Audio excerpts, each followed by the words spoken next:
So those of you that frequent my YouTube channel and follow me here on YouTube will recall that I reviewed the material handling configuration of the model I'm about to show you early on in the year. So I finally managed to get my hands on the rock variation, the sister to that model. So let's go ahead and bring it in here on our first gear DOT Orange Mac Lowboy. There it is. Let's get this out of the way here. So this loader was released by Norscot the end of 2013, and some people got them early on this year, 2014. And really, it's a decent model. I think the price is a little high. Many people are still selling this in the $90 to $95 range. That being said, you really do get a solid-looking piece for that price. So, starting off, the loading mechanism, great. The height is good. However, it does, at least on my model, as you can see, it won't hold the highest angle. It seems to droop down over time. There you go. Dump angle, decent, and because this is a rock machine, you're going to have heavier material in the bucket, so even though the dump angle may not be the best, it will completely empty. On the other range, the other end of the loading mechanism range, it will achieve a great cut angle, as you can see there. So that's good. Now the main differences, between this version and the material handling version are, of course, the more aggressive rock bucket, as you can see there, with teeth and the guard up on top. And a difference that many people might not notice right off the top is the fact that they have more aggressive treads on all of the tires.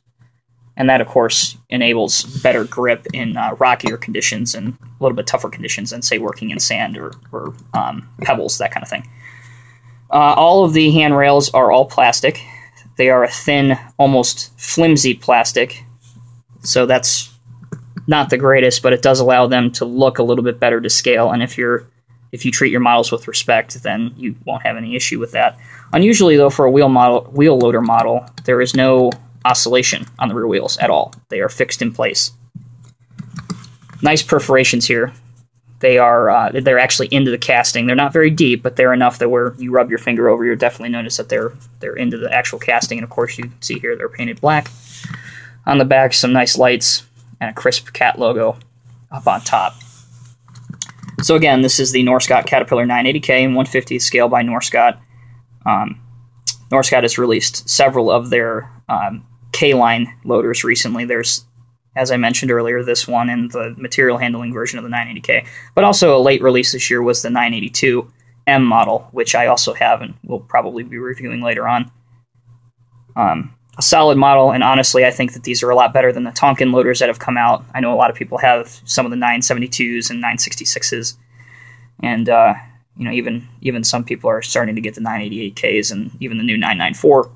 That being said, in my opinion, all of the reviews that I've seen with those Tonkin loaders, they each have their flaws, and they're really even the simplest of things that shouldn't happen when you're engineering and designing a high-priced adult collector's item. I know with the 994, the wheels on that foul the bodywork and the wheel arch, and that's just, you can't even turn the thing, you can't even drive the thing, and that's just unfortunate and things that shouldn't happen. So people ask me why I'm a Norscot guy. That's why I'm a Norscot guy. Most of their models are robustly made, they're nice looking, they're detailed, and they were the first to really have a standalone Caterpillar license. They've been in the market for going on the better part of 20 years now.